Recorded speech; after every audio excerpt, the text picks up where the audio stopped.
Yeah. The attitude is fuck Florida. We need to send $50 billion to Israel so their economy doesn't collapse.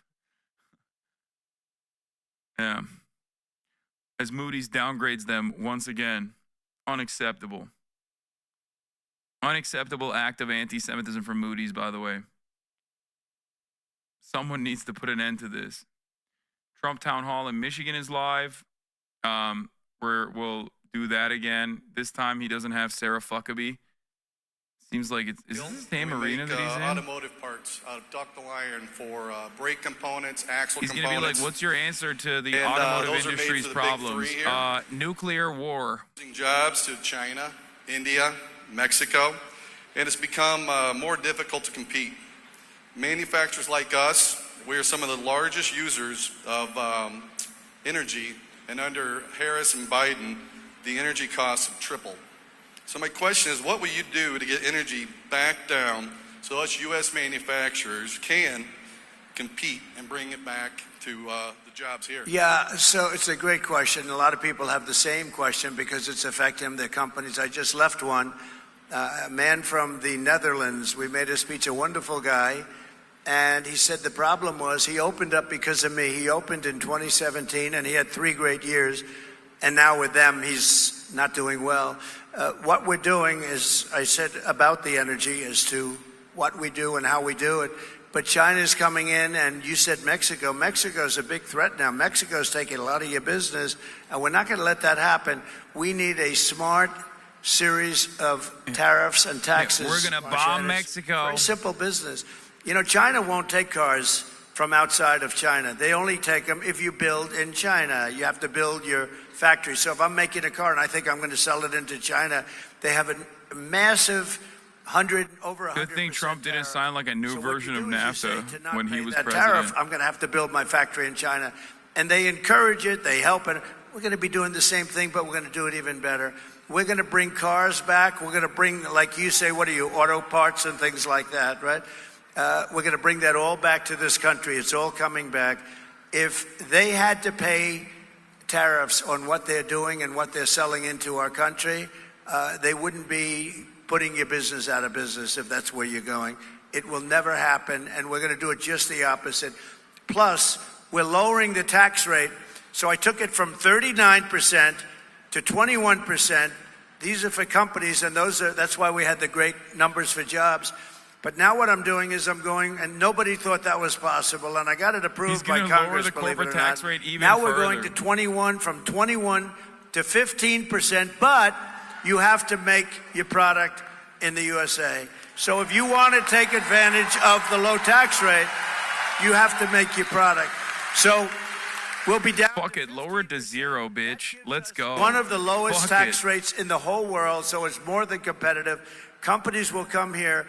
But in addition to that, we're going to keep this really terrible competition. I don't mind the word competition, but it's predatory. And we're going to keep this competition out so that you're able to grow your business and grow it well. And you'll make the product and you'll sell it inside our country. And I know exactly what your situation is. They're celebrating a corporate tax rate going down to 15%. Like, it fucking impacts a single one of these people, dude. Like, yeah, this guy, the Jesus is my savior guy. He's like, well, you know, I happen to be a shareholder of ExxonMobil. This is gonna pay dividends for us. Mike Rogers, Senator Mike Rogers, and we've got Lisa McClain, Congresswoman McClain. Right. Yes. A warrior. Yes, she is a warrior. And the amazing, incredible Congressman John James. Hey, John. 1488. Good. And they will help us get this done. I appreciate that you talked about tariffs, and I think it's so important that you continue to call out China, and we support you on that, because we don't want China building those plants in Mexico and then running those cars across the border. Without any tax whatsoever, and putting everybody here in not only danger, it's over. Your union head, I don't know who he is, Sean Fain or something, whoever this guy is. In Michigan, they're booing He him. sold you out because he let Biden, who doesn't know what he's doing. I mean, you probably noticed. He let this guy come up with an all-electric mandate. Those cars are all going to be built in China. We want cars built in the USA. It's very simple. And they're going to come in at levels. We'll be having auto manufacturing at levels that we haven't seen in 50 years. We're going to have a lot of companies coming in, and we're going to make it competitive so they can come in and they can thrive, not like this gentleman where they come in and they dump product. And you know what they do? Oh, here, this is fun. Kamala Harris. And folks. Kamala Harris, 2019, President Trump's border wall is a medieval vanity And project. folks, on the subject of transnational gangs, let's be perfectly clear. The president's medieval vanity project is not going to stop them. You know, it's crazy because she was right back then. And we know the arguments, right? The White House, and look at that, Kamala Harris looking through the border wall there, down on the southern border. I don't know what specific agency she's with there, probably CBP, Customs and Border Protection. The media that is traveling, we know the argument. 2019, President Trump's border wall is a medieval vanity project. 2024, looks up in awe at that very medieval vanity project. God, this country is so fucking stupid, dude. We are such a dumbass country. I swear to fucking God. Oh my God, dude. Madam Vice President, can you share what the agents at the last stop talked about? Yeah, they've got a tough job. And they need, rightly, support to do their job. They just aren't getting enough support, dude. How is this language in any way, shape, or form different than what Republicans say about cops and Border Patrol? The real issues with Border Patrol is that they're simply not being respected enough. The real issue with the cops is that they're simply not being respected enough. They're not getting enough money, actually. And that's right. We're going to give them more money, and they're going to fucking show these disgusting, barbaric, savage immigrants what's what, you know? And they work long hours. They're very dedicated. And so I'm here to talk with them about what we can continue to do to support them and to also thank them for the hard work they do. What about you feel like they need to take stricter action? Yeah, we're going to make them feel good about the hard work that they do. That's the problem. They're just not feeling good right now. They have imposter syndrome. We're going to fix the border by fixing the imposter syndrome. We're going to go to war again. I think Rick Grinnell is here. Is Rick Grinnell here? I think so. Did a fantastic job. Yeah. They're fighting. I said, fellas, you guys want to fight? You want to kill people in your countries? That's okay. But if you do, I'm going to charge you 200% tariff to do business with the United States. And that's it. They called me back 2 days later. Sir, we've made peace. After years, we've made peace. So, you know, it really does. It has a great power to it. There's a great power if you... Like, what's the calculation here? Like, from the minds of the Democrats, is the calculation that, like, Americans want to do Hitler policies, but they want, like, a black woman to do it instead of, like, a white guy? Is that what's going on? You're like, you don't get it. Like, Joe Biden was not the right guy. With the right person to do the Hitlerian policies is actually a black woman. This way, it's a diversity W, okay? It's sick. It looks a lot better on the optics front. Fuck it. Like, you know, abortion. Who cares, right? Fuck it. Drop that one too. I mean, maybe in a couple of years. Oh my God. It's so sick. It's leave great. it to anybody, but you had zero estate tax. You had zero death tax, we call it. Sometimes I like the word estate better than death, but a lot of people use the word death. And that was a big thing because you would have a farm and you'd leave it to your children and they have a big tax to pay. They'd go out to the bank, they'd borrow the money, they'd end up losing the farm and living like hell. And part of our tax cuts... This lady is about to fucking meet the estate tax soon, it seems. Except, just kidding. Of course, none of these people are going to get hit with the estate tax because they don't have like $15 million, okay? Those taxes, we'll have those tariffs. We're going to make those cars right here and then see them loaded on a Teamster-driven big rig and taken all across the country. And thank you to the Teamsters. Did you know I got 60% of the vote with the Teamsters? So thank you, Teamsters. That's the first time that happened in a long time. Yes, it is. Okay. Right. Thank you, Teamsters. Our next question is from Ashley. Whoops, stepped on that water bottle. Hi, Mr. President. Hi. Thank you so much for coming to Michigan. My name is Ashley and I work at the Chrysler plant. Like many auto workers, I am deeply concerned about the future of our industry. With many jobs being outsourced as we speak, what actions will you take to ensure that our jobs stay in America so we can continue to build the best cars in the world here? We're going to make sure that at the top of the hour, when there's a 3-minute ad break, you'll have enough disposable income to be able to avoid said ads. They say it's $6. It's going to be free with a Twitch Prime by connecting your Amazon Prime account to your Twitch account. You get 1 free Prime subscription a month. Use it on the Hasanabi broadcast. Hasanabi. Hasanabi. I call him.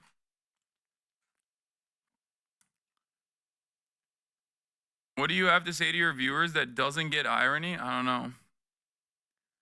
I don't know the irony of what. Is the 3-minute ad break now. Business away, and I didn't know too much about it. All I know is they were taking your car industry away from you. They said it never happened, and lo and behold, somebody said, I remember the event, and then we found out, and we had everything. We got the awards, we had everything.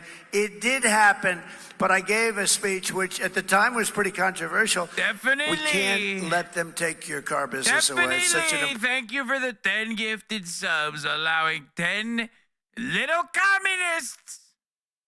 communist, fascist, Marxist to no longer see the ads at the top of the hour. 19, 20 years ago, and I could repeat it now without changing a word. You cannot let foreign countries, and a lot of the times our worst foes are our so-called friends, okay? You know, our friends, the European Union takes tremendous advantage of us. As an example, they give us cars by the millions. Migrant crime. We don't have too many Chevrolets in the middle of gifted European cities, okay? European Union is brutal. They don't take our farm products for the most part. They don't take a lot. But unlike Kamala, who always complains and doesn't do anything, I keep saying, why don't you do? I saw Marcia the other day. Why didn't she do it 4 years ago almost?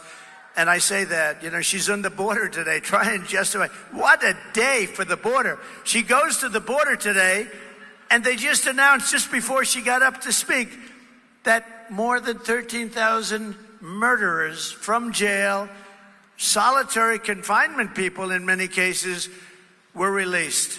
But I just say, let's go back. So we can't let them take our businesses, and we're not going to let them take our businesses. And you can control that so easily through good policy.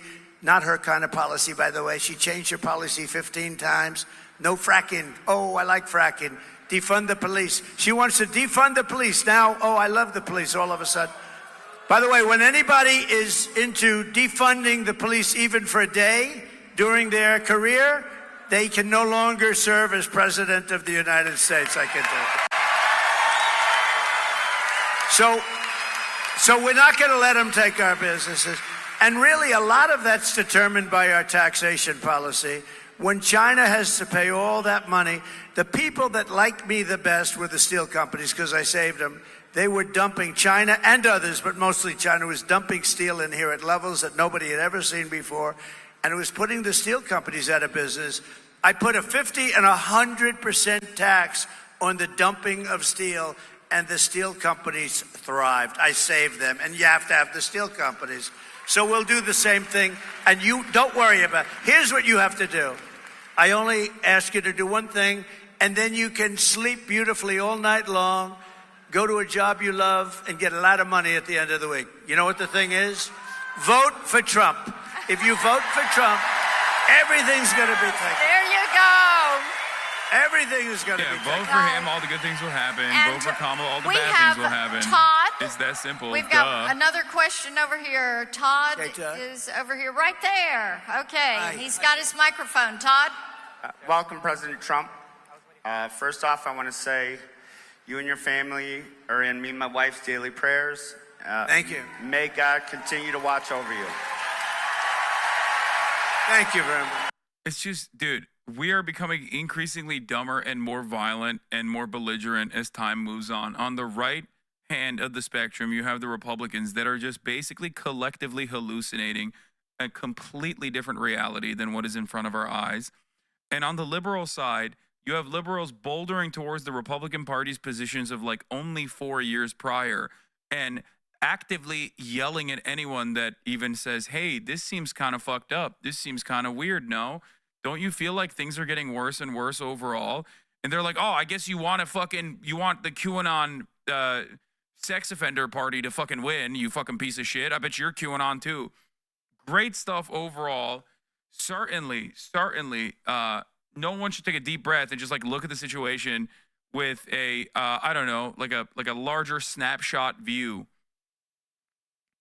You got liberals chanting fucking build the wall. Okay. Kamala Harris is like, I'm going to be even more ruthless on the fucking border. Good stuff overall from every party involved. We are bouldering towards fascism straight up. Okay. Even if it's not this time, even if Kamala Harris does win, which, you know, I still maintain the position that she most likely will. The next time around, the next election cycle is going to be straight up, you know, not even 100% Hitler, 110% Hitler versus 100% Hitler. Very cool. He liked was Cadillac, and I love it. I think it's a great car. I think it's right now. It's come a long way too because it's come through some problems, but it's a very good car. I buy a lot of them for different clubs and things, and it's great. And they're It's very just nice like, people. do you want gay Hitler or do you want like Christoph Asch's Hitler? For me, does that make Okay, sense? do you want prudish Christian Hitler or do you want the gay And we'll version? take care of your situation. You watch what happens. When I do that, they're going to be better positioned because I see what's happening with the layoffs. But they're going to be making. That's a good. I don't know what you call it. Car in a way, With it's a car. Vance, you What get would you both? call? Yeah. What would you call that? Pretty much a car. He's the full They're package. going to be making more than they've ever made in a very short period of time. You have one thing to do. You have to elect a person with business talent and common sense, and this whole thing is going to turn around very quickly. Very quick. Yeah. Thank you very much. Great question. Mr. President, they have loved having you here in Warren, Michigan. And I think you've got 5,000 people here and even more outside that have wanted to get in and cheer for you and be here to support you. And they do love you. Absolutely. Thank you very much. Thank you. Thank you. And everybody is going to be working hard and pulling for November 5th. And we've got great questions that have come from the audience tonight. Good. And we're just so excited that you took your time to come here to a great all-American city and talk with a whole bunch of auto workers and let them know you are on their side and you're going to make manufacturing great because you believe in them. Oh yeah, this is so funny. Is like she posted this, by the way, while also she's getting a lot of fucking steps in. I see. Goddamn. Okay, that's a lot of active cardio right there. That's a lot of activity on our Apple Watch. This is additionally insane because this photo was posted at 11:48 a.m., which happened to coincide with the Dahiyah strikes that Israel was engaging in. Here is Ambassador Linda Thomas, who very famously said Palestine is not ready for statehood yet, okay, and voted against it at the behest of the United States at the UNGA. Here's her saying, Mr. President, when you came into office, you told the world that diplomacy would once again be at the center of our foreign policy. and you charged us with taking up the leadership mantle at the UN. I'm so proud that we have done just that. This is like nearing, in a very, very short period of time, George W. Bush levels of disastrous foreign policy for America. It is kind of crazy to think. Like, we have gone to levels worse than the Trump administration in terms of foreign policy. And that motherfucker assassinated an Iranian top general on Iraqi soil. Okay? If you think, and I mean this like 100%, this last year of the Biden administration in terms of American foreign policy, unironically was more devastating than Trump's foreign policy in terms of America's soft power capabilities being diminished. Okay? It's obviously nowhere near as bad as George W. Bush because, you know, there is a layer of hell specifically designed for him and his administration. But it is crazy to me that these guys have deluded themselves. I don't know if they ever talk to like a normal human, like maybe just like listen to your butler or something. I don't know. Just like talk to a single human being that is not a lanyard wearing dick skin who fucking is basically a lizard person wearing human flesh telling you that things are looking great in the Middle East. Okay, please talk to a single fucking human. You are directly at odds with the overwhelming majority of the American population in terms of the ways in which the American population is viewing like America's involvement in global affairs. But you are absolutely at odds with the rest of the planet as well. Obviously, the global South has always considered America to be a ruthless force of evil on the global stage. But now you're even losing majorities in the Western nations, in the Western hemisphere. You're losing Western Europe in terms of your fucking undying loyalty to Israel. It is crazy to me that they have just dropped any pretense that like America being the world police is actually like a necessary evil. They're just like, nah, we're incompetent, we're ruthless, and we're bad, and we're getting fucking dog walked by our attack dog.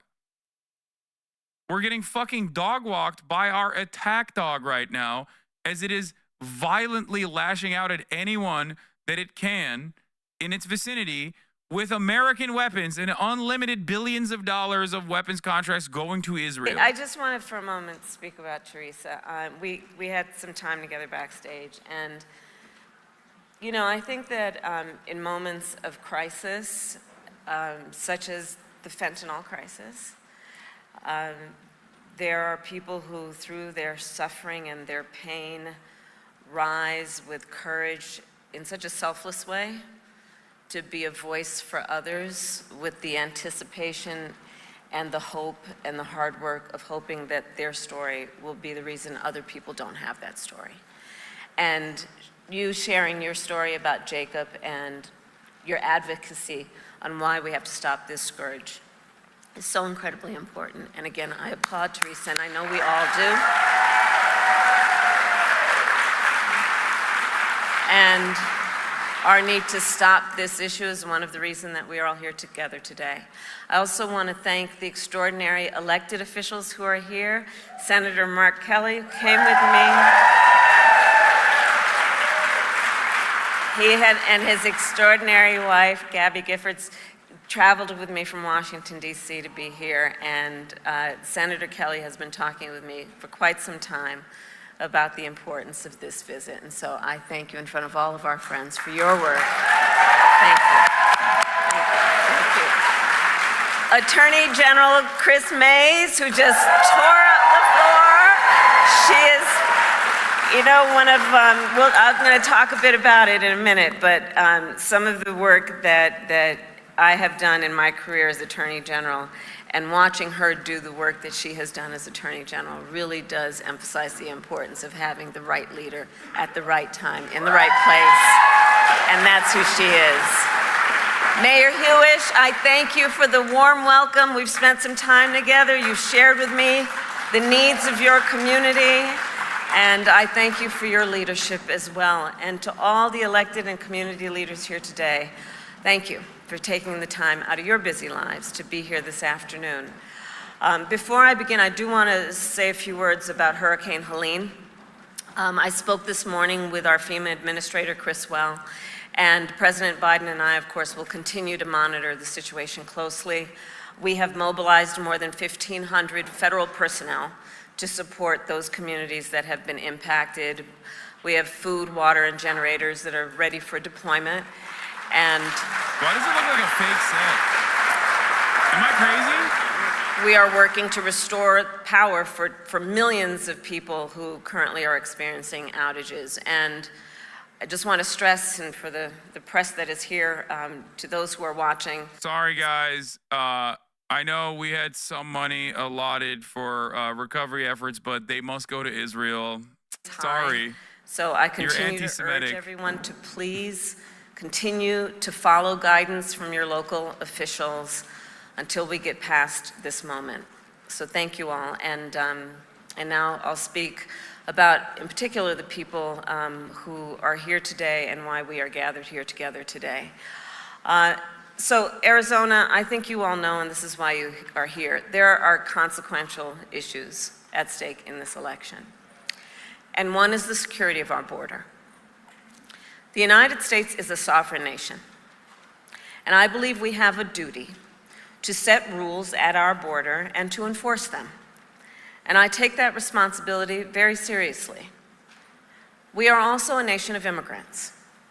The United States has been enriched by generations of people who have come from every corner of the world to contribute to our country and to become part of the American story.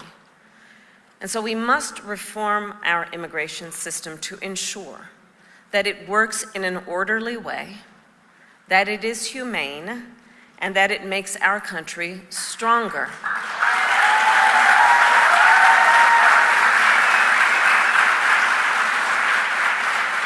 So I've just come from visiting the border and the port of entry in Douglas. I spoke with dedicated agents from Border Patrol and Customs officers who every day see the overflow of commercial traffic through the port. These men and women who work there and at other places along our southern border help keep our nation secure. And they need more resources to do their jobs, which is why we have and are in the process of investing $500 million to modernize and expand the port of entry here in Douglas.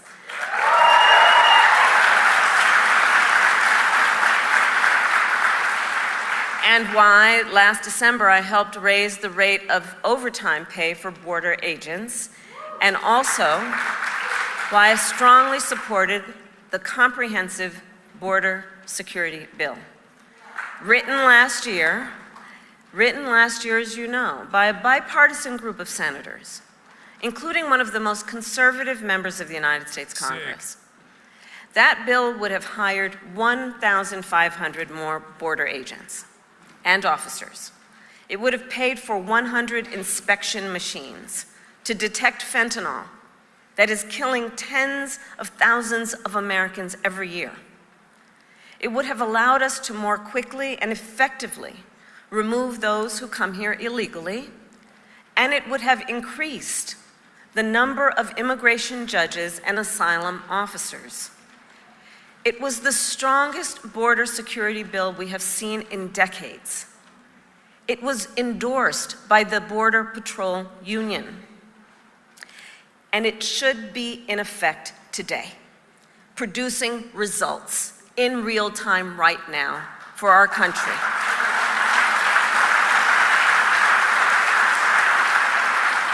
But Donald Trump tanked it. He picked up the phone and called some friends in Congress and said, stop the bill. Because you see, he prefers to run on a problem instead of fixing a problem. And the American people deserve a president who cares more about border security than playing political games and their personal political future.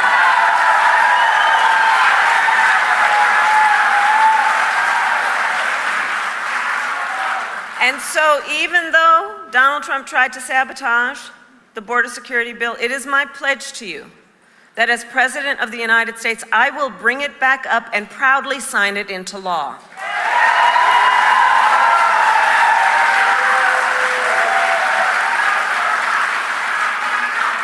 And let me say, the issue of border security is not a new issue to me. I was Attorney General of a border state for 2 terms. I saw the violence and chaos that transnational criminal organizations cause, and the heartbreak and loss from the spread of their illicit drugs. I walked through tunnels that traffickers used to smuggle contraband into the United States. I've seen tunnels with walls as smooth as the walls of your living room, complete with lighting and air conditioning, making very clear that it is about an enterprise that is making a whole lot of money in the trafficking of guns, drugs, and human beings. And my knowledge on how they work comes from the fact that I have prosecuted transnational criminal organizations who traffic in guns, drugs, and human beings.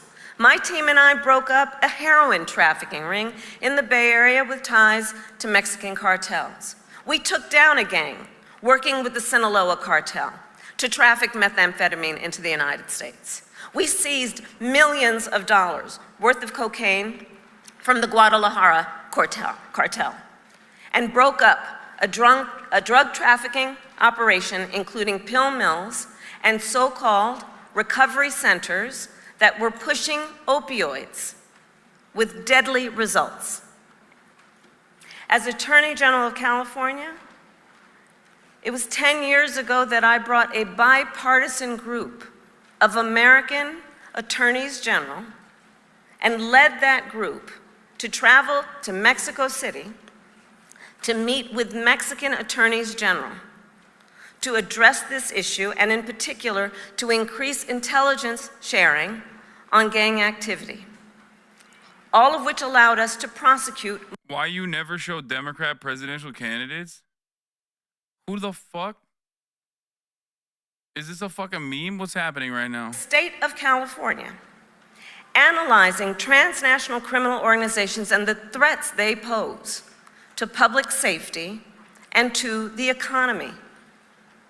So stopping transnational criminal organizations and strengthening our border is not new to me, and it is a long-standing priority of mine. I have done that work, and I will continue to treat it as a priority when I am elected President of the United States.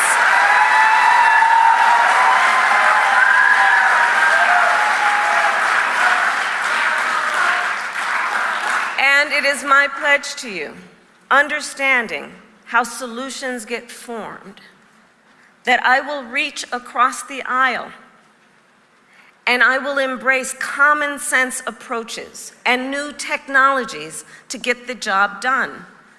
Because I know transnational gangs coming across the border, trafficking in guns, drugs, and human beings could care less who somebody voted for in the last election. They could care less. They've got one goal in mind. Bro. And it is therefore critically important that anybody who calls themselves a leader Build the wall. would Build work the wall. with Y'all rocking other with the wall? leaders I'm rocking with the wall. for common sense solutions, understanding the pain and the suffering that Americans are experiencing if we don't work together to fix these problems. And look, transnational gangs, one of the things I know about them, they are always innovating. So to disrupt them, we must do the same. And that means, again, working together in real time, grounded on finding common sense approaches, not just about some rhetoric at a rally, but actually doing the work of fixing a problem.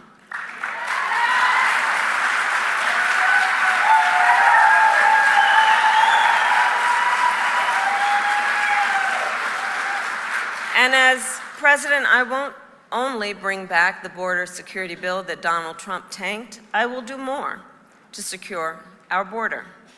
To reduce illegal border crossings, I will take further action to keep the border closed between ports of entry. Those who cross our borders unlawfully will be apprehended and removed and barred from re-entering for 5 years. We will pursue more severe criminal charges against repeat violators. And if someone does not make an asylum request at a legal point of entry and instead crosses our border unlawfully, they will be barred from receiving asylum. This is literally 2020 Trump positions. That many people are desperate to migrate to the United States. Our system must be orderly and secure. And that is my goal. And that is my goal. Securing our border also means addressing the flow of fentanyl into our communities. Fentanyl is a scourge on our country. The nature of it as a drug is such that it is highly addictive and it is highly lethal. So much so that using it one time only can be fatal. I have met far too many families, parents, loved ones who have lost a family member, a child, to fentanyl. And their grief is heartbreaking. And the devastation caused by fentanyl is being felt from rural communities to big cities. It's impacting communities across our country, regardless of where they are geographically, politically, or any other demographic you choose to talk about. It's a scourge in our country, and we have to take it seriously. And as president, I will make it a top priority to disrupt the flow of fentanyl coming into the United States.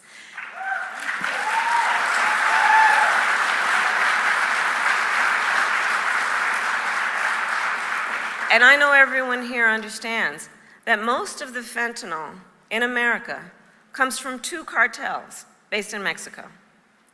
Most often, they are smuggling it through vehicles at legal ports of entry, like the one I visited today. Wait. The fact is, border officers don't have enough resources and are only able to search a fraction of the vehicles that pass through their checkpoints. Say the citizenship status. This is unacceptable.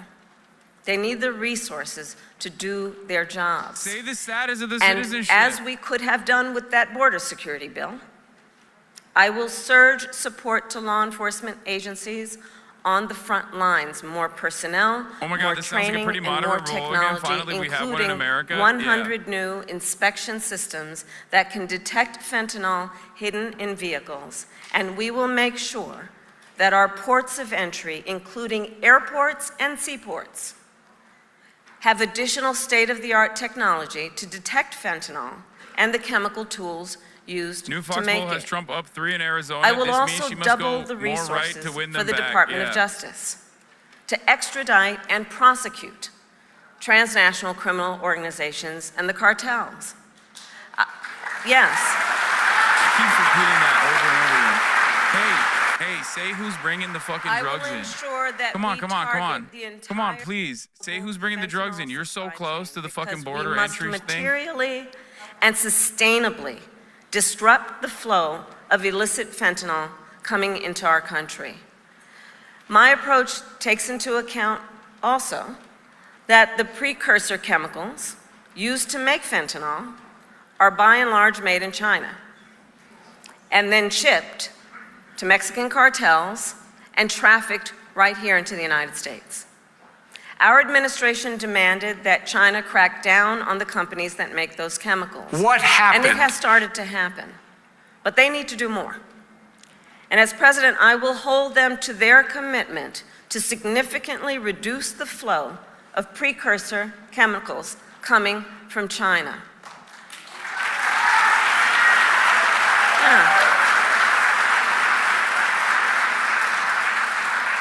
And all of this to say, we must tackle this issue from every angle, because our highest charge must be to protect the lives of our people.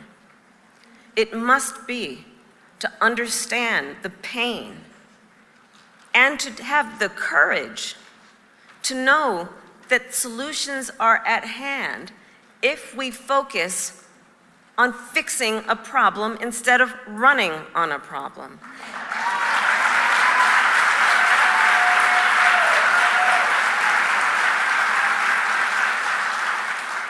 And on this issue, writ large, we must ensure that our country remains strong and competitive, which includes fixing our broken immigration system. And let me be clear, I reject the false choice. I reject the false choice that suggests we must either choose between securing our border or creating a system of immigration that is safe, orderly, and humane. We can and we must do both. We must do both.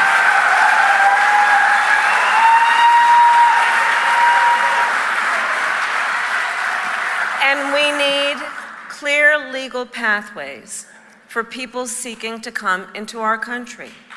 And we must make our current system work better. For example, it can take years for asylum claims to be decided. Well, this is a problem we can solve, including by hiring more asylum officers and expanding processing centers in people's home countries. We don't want that. We want you to kill them. And as president, I will work with Congress to create, at long last, a pathway to citizenship. Why is that not on the bill? Why is that not on the right-wing border bill that was supposed to be bipartisan? Why was that not on the right-wing bill that's supposed to be bipartisan, dumbass? I think previous Democratic administrations would have put that in the bipartisan border bill, I think. I also have in mind our dreamers. She ain't doing none of this shit, chat. She ain't doing none of this shit. If she was doing any of that shit, it would be in the fucking bill that she's talking about. So many of our dreamers. And I'd be chirping significantly less. I'd still be chirping, because I'd still be upset at the fucking right-wing border bill, funding mechanisms of the border wall and shit.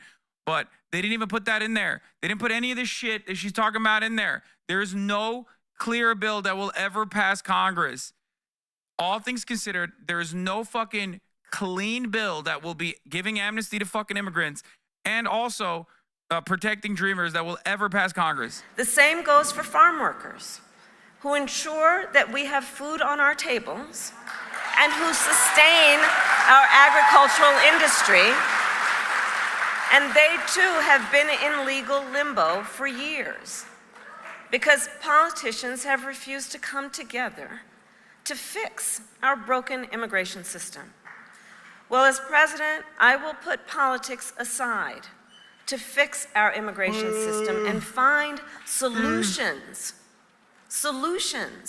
to problems which have persisted for far too long.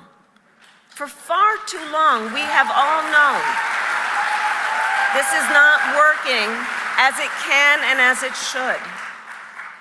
And so, as I said at the beginning, these issues are highly consequential for our nation. And the contrast in this election is clear. It is a choice between common sense solutions and the same old political games. In the 4 years that Donald Trump was president, he did nothing to fix our broken immigration system. He did not solve the shortage of immigration judges. He did not solve the shortage of border agents. He did not create lawful pathways into our nation. He did nothing to address an outdated asylum system and did not work with other governments in our hemisphere to deal with what clearly is also a regional challenge. As overdoses went up during his presidency, he fought to slash funding for the fight against fentanyl. This part is true. And what did he do instead? Well, let's talk about that. He separated families. He ripped toddlers out of their mother's arms, put children in cages, and tried to end protections for dreamers. He made the challenges at the border worse. And he is still fanning the flames of fear and division. And let me be clear, that is not the work of a leader. That is not the work of a leader. And that is, in fact, I think we all believe, an abdication of leadership.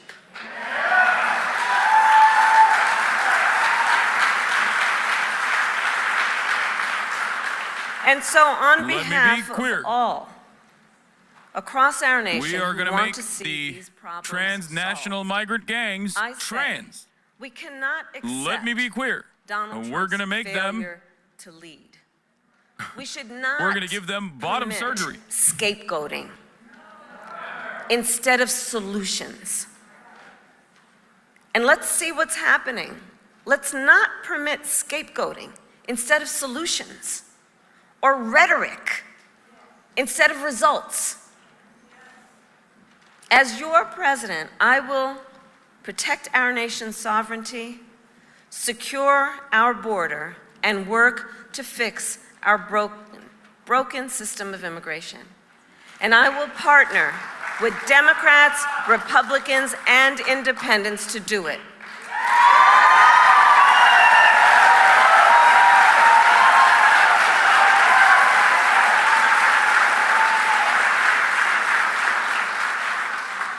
Arizona, it is time for us to turn the page on the ugly battles that have characterized our politics. And it is time to move forward together to achieve real solutions that make our country stronger. And I know we can get this done. I know we have the will.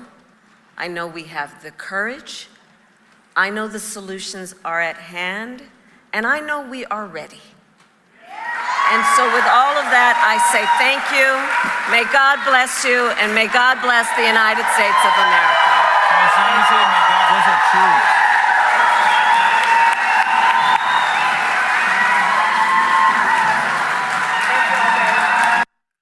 So, there were some noticeable changes in the fucking rhetoric in terms of like being somewhat pro-immigrant, except, and even including like, oh, we're going to do a pathway for amnesty. We're going to create a pathway for amnesty for migrants that are living on U.S. soil right now, which again is an abject lie. Why is it an abject lie? Because if that was the case, it would be in the bill that you're promoting.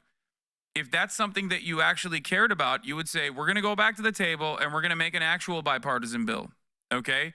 We're going to put a bipartisan bill together where we're going to beef up border security only on ports of entry to ensure that the American citizens that are fucking funneling drugs into this country are apprehended at higher clips.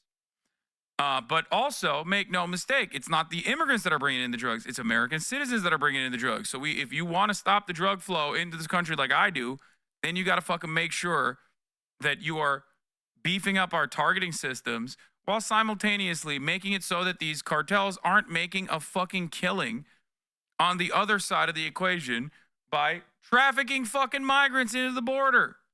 The best possible solution to eviscerate one of the funding mechanisms of the cartel. Where are you going? Okay. All right, have fun. The best possible way to stop a funding mechanism for the cartel dead in its tracks from its black market capabilities is to ensure that we have a faster processing system so that there isn't like any sort of issues at the border. That's a thing that you could be advocating for. She's not.